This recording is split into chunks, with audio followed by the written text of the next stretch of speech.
Welcome back students. आज की video में हम स्टूडेंट्स देखने वाले हैं चैप्टर नंबर 2 का एक शॉर्ट क्वेश्चन कि what is expression in Python और उसके साथ साथ व्हाट इज ऑपरेटर या define operator with an example. और उसके साथ स्टूडेंट्स हम देखने वाले हैं चैप्टर नंबर 2 का एक लॉन्ग क्वेश्चन।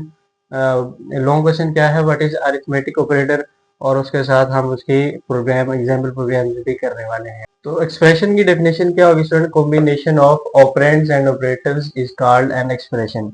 देखिए यहाँ पे एक एग्जांपल है 10+5। अब यहाँ पे प्लस एक हमारे पास ऑपरेटर है और उसके साथ जो है दो वैल्यू है 10 और 5। तो ये 10 और 5 इसके ऑपरेंड्स हैं, ठीक है। तो हम इस स्टेटमेंट को स्टूडेंट्स एक एक्सप्रेशन कह सकते हैं। जहां पर ऑपरेंड्स और ऑपरेटर आ जाए उस स्टेटमेंट को स्टूडेंट्स हम एक्सप्रेशन कहते हैं। ये दूसरी एग्जांपल देखें, जैसे कि यहाँ पे हमारे पास एक ऑपरेटर है माइनस और उसके साथ दो वैल्यूज हैं ए और बी।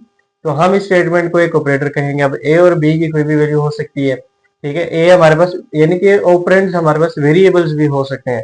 जैसे स्टूडेंट्स हम एक एक्सप्रेशन के अंदर एक नंबर को एक वेरिएबल के साथ भी मल्टीप्लाई या उसका ऑपरेशन परफॉर्म कर सकते हैं। तो इसको भी देखें अगर हम, तो मल्टीप्लाई एक ऑपरेटर है और उसके साथ दो उसकी ऑपरेंड्स हैं, तो इसके कॉम्बिनेशन को बेसिकली हम एक्सप्रेशन कहते हैं। सेकंड क्वेश्चन है व्हाट इज ऑपरेटर। ऑपरेटर की अगर हम डेफिनेशन की बात करें तो ऑपरेटर क्या होता है? Operator is a symbol use for operation on values और वेरिएबल्स।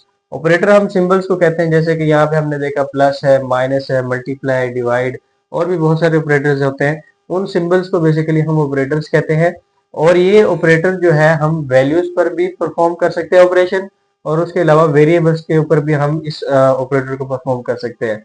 जैसे कि यहाँ पे एग्जांपल देखें 15 मल्टीप्लाई बाय 2 है, तो ये मल्टीप्लाई क्या करेगा? इन दोनों वैल्यूज को, लेफ्ट वैल्यू और राइट वैल्यू को आपस में मल्टीप्लाई कर देगा। स्टूडेंट्स अरिथमेटिक ऑपरेटर आपके इस चैप्टर का लॉन्ग क्वेश्चन है और इसके ज्यादा मैक्सिमम चांसेस हैं पेपर में आने के। अगर ये आपको पेपर में आता है तो आपने इस तरह से इसको बिल्कुल सोल्व कर लेना है। पहले डेफिनेशन लिखेंगे, फिर एक ऑपरेटर की डेफिनेशन और देन उसका एग्जाम्पल प्रोग्राम। इसी तरह से सारे आपने ऑपरेटर्स की डेफिनेशन और example program as it is लिख लेना है। आप इसकी स्क्रीनशॉट भी ले सकते हैं और उसके अलावा आप इसको नोट डाउन भी कर सकते हैं। Operators used to perform mathematical operations are known as arithmetic operator. ऐसे ऑपरेटर्स जो मैथमेटिकल ऑपरेशंस परफॉर्म करने के लिए हम यूज करते हैं उनको हम अरिथमेटिक ऑपरेटर्स कहते हैं। जैसे कि सबसे पहले नंबर पे आता है हमारा एडिशन, प्लस। अब ये प्लस क्या करता है? दो नंबर्स या दो वैल्यूज को आपस में ऐड कर देता है, जमा करता है। तो आप क्या करेंगे? इसकी पहले डेफिनेशन लिखें, ऐड टू नंबर्स और वेरिएबल्स। हमारी जो ऑपरेंड्स हैं वो नंबर्स भी हो सकते हैं और वेरिएबल्स भी हो सकते हैं। इसका एग्जांपल प्रोग्राम क्या होगा? जैसे कि लेट्स सपोज हमने एक वेरिएबल बनाया a इक्वल टू 10। एक वेरिएबल है जिसकी वैल्यू 10 है, इसी तरह से b एक वेरिएबल है जिसकी वैल्यू 20 है। तो ये दो वेरिएबल्स मैंने यहाँ पे बना लिए हैं। अब अगर हमने इसके ऊपर अरिथमेटिक ऑपरेटर प्लस परफॉर्म करना है तो किस तरह से होगा? तो इसको मैंने स्टूडेंट्स एक प्रिंट फंक्शन में डाल दिया। अब ये प्रिंट फंक्शन का काम हमने प्रीवियस लेक्चर में देखा था कि प्रिंट फंक्शन क्या करता है। अगर हम इस प्रिंट फंक्शन को कोई भी वैल्यू देंगे या कोई एक्सप्रेशन देंगे तो वो उसको आउटपुट में ले आएगा। आउटपुट में लाने का काम हमारा प्रिंट फंक्शन करता है। तो अगर हम इसके आउटपुट की बात करें तो आउटपुट किस तरह से आएगी?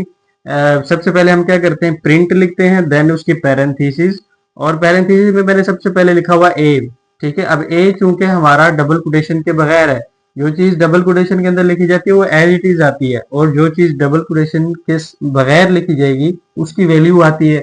जैसे कि ए है हमारे पास, ए चूंकि एक वेरिएबल है, ठीक है, और वेरिएबल हमारा डबल कोटेशन के बगैर है, तो ए की वैल्यू हमारे पास आउटपुट में आएगी। जैसे कि ए की वैल्यू क्या है? 10, तो 10 हमारा आउटपुट में आ जाएगा।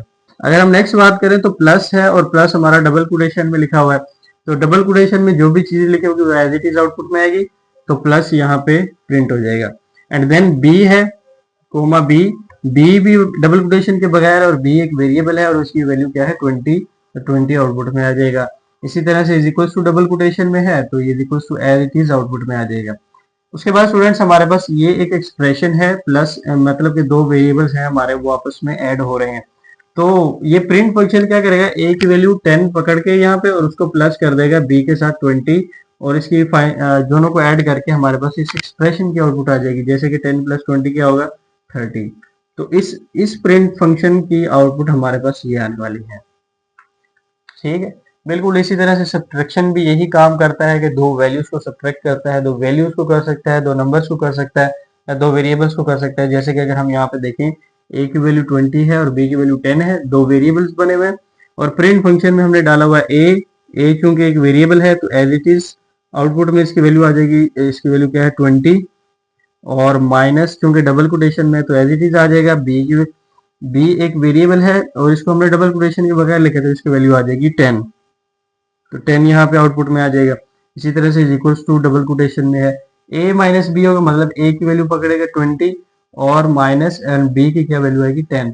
इन दोनों को सब्ट्रैक्ट करने के बाद फाइनल आंसर हमारे पास में 10 आता है, तो ये एक्सप्रेशन हमारे पास आउटपुट में आ जाएगी। इसी तरह से मल्टीप्लीकेशन है, ए की वैल्यू 10 है, बी की 20 है, दो नंबर्स को मल्टीप्लाई करके 200 हमारा आउटपुट में आ जाएगा। यहाँ पे अगर हम मल्टीप्लाई करेंगे तो ये 10 की ए की वैल्यू 10 पकड़ेगा, इसी तरह से मल्टीप्लाई बाय बी की वैल्यू 20 और फाइनल आउटपुट हमारे पास 200 आने वाली है। स्टूडेंट्स नेक्स्ट ऑपरेटर हमारे पास डिवीजन है। अब डिवीजन के आगे दो टाइप्स हैं, पहली एक सिंपल डिवीजन है और दूसरा हमारे पास फ्लोर डिवीजन है। तो दोनों को बारी बारी देख लेते हैं क्या काम करते हैं।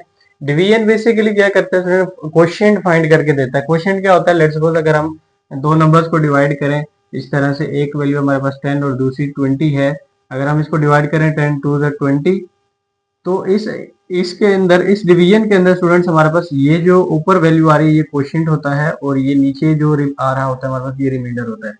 तो डिवीजन या फ्लोर डिवीजन हमें ये क्वोशिएंट फाइंड आउट करके देता है, ठीक है। तो इस तरह से होगा। हमने सबसे पहले क्या लिखा है, प्रिंट। अब प्रिंट के अंदर आपको पता है कि प्रिंट आउटपुट में लाने का काम करता है, और इसके अंदर पहला क्या है हमारे पास वेरिएबल, यानी कि वेरिएबल डबल कोटेशन के बगैर है तो इसकी वैल्यू